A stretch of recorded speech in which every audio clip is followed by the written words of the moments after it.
D G کی جانب سے بار بار کہا جا رہا تھا کہ نہ کرو، سمجھ جاؤ، لیکن جب سمجھ نہیں آئی تو پھر ایسا وار کیا کہ جس کی چیخیں پوری دنیا میں سنائی دیں. کیا کہیں گے؟ جی thank you very much for having me. آپ نے بہت اچھا انٹرو دیا اور بڑی اچھی آپ نے تفصیل خود ہی اس میں سارا کچھ بیان کر دیا. جو لاسٹ فکرہ آپ نے کہا کہ بار بار کہا گیا کہ جو ہم کہتے ہیں وہ کر گزریں گے، آپ ہماری صبر کو، ہمارے جو پیس ہے اس کی جو ہماری ڈیزائر ہے اس کو نہ آزمائیں. لیکن بھارت نے سب کچھ آزمایا اور دنیا نے وہ سب کچھ دیکھا جو آج تک نہیں دیکھا گیا تھا.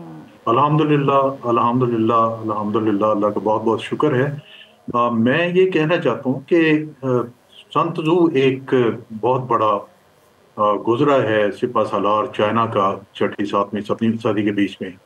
اس کا ایک کال ہے جو اس نے کہا تھا کہ if you know your enemy you can win the hundred of your وارس.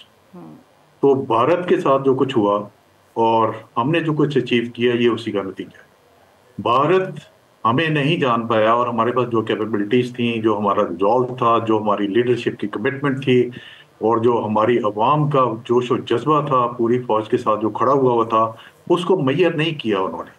اور جبکہ ہم نے اس کا ایک ایک انچ اور اس کے بعد جتنے جدید پلیٹ فارم تھے، جتنی جدید ٹیکنالوجی تھی، لازم بات ہے جنگ جو ہے $4 ٹریلین کی اکانومی کے اوپر بیٹھ کے یا جدید جو پلیٹ فارمز ہیں ٹیکنالوجی کے اس کو حاصل کر کے نہیں جیتی جا سکتی. آپ کو دشمن کا نالج ہونا چاہیے اور دشمن کی کیپیبلٹی کو، انہانسڈ کیپیبلٹی کو مد نظر رکھتے ہوئے آپ نے اپنی وار گیمنگ کر کے اس کا رسپانس بنانا ہوتا ہے. تو ہماری لیڈرشپ نے الحمدللہ دشمن کی ہر کیپیبلٹی کو ذہن میں رکھا اور اس کے کیپیبلٹی کو ذہن میں رکھ کے سارا وار گیمنگ کر کے اپنا رسپانس بنایا. جبکہ بھارت یہ سمجھتا رہا اور مودی بھی یہ سمجھتا رہا کہ شاید 4 ٹریلین اکانومی جو ہے اور اس کے ساتھ رافیل ہیں، اس کے بعد S-400 رشین کے جو جائنٹ قسم کا ایئر ڈیفنس سسٹم ہے، اس کے بعد اسرائیل کے جو ڈرونز ہیں ہمارے پاس، پھر انٹرنیشنل سپورٹ ہے، سب کچھ ہے، ویک اکانومی ہے پاکستان کی، دراڑیں پڑی ہوئی ہیں فوج اور عوام کے درمیان.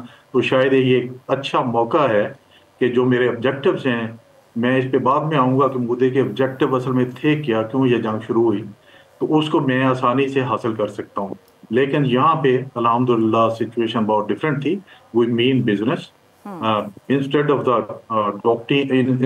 the technology and the platforms, we believe on the brilliantness of the doctrine and best tactics جو ہمارے جوانوں نے، ہمارے افسروں نے، ہماری لیڈرشپ نے جو اس میں استعمال کی، یہ اسی کا نتیجہ ہے کہ آج رزلٹ جو ہے، آج آپ نے بہت ٹینجیبل طرز پہ دیکھا ہوگا کہ پاکستان کی سٹاک مارکیٹ الحمدللہ 10,000 پوائنٹ اوپر گئی ہے اور انڈیا کی سٹاک مارکیٹ 1.6% نیچے آئی ہے.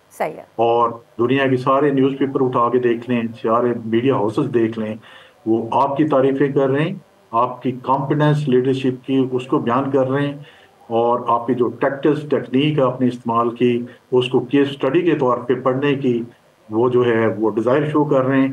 جبکہ انڈیا اور مودی جو ہے وہ ابھی فیس سیونگ کے لیے بھی کوئی ان کے پاس ایشو نہیں ہے کہ اس کو فیس سیونگ بھی اچیو کر لیں. تو اٹس اے ڈکلائن آف، آپ کہہ لیں کہ ریجنل سپریمیسی کا جو ایک خواب تھا بھارت کا وہ ختم ہوا. سبسکرائب کریں اور بیل دبائیں تاکہ کوئی خبر رہ نہ جائے.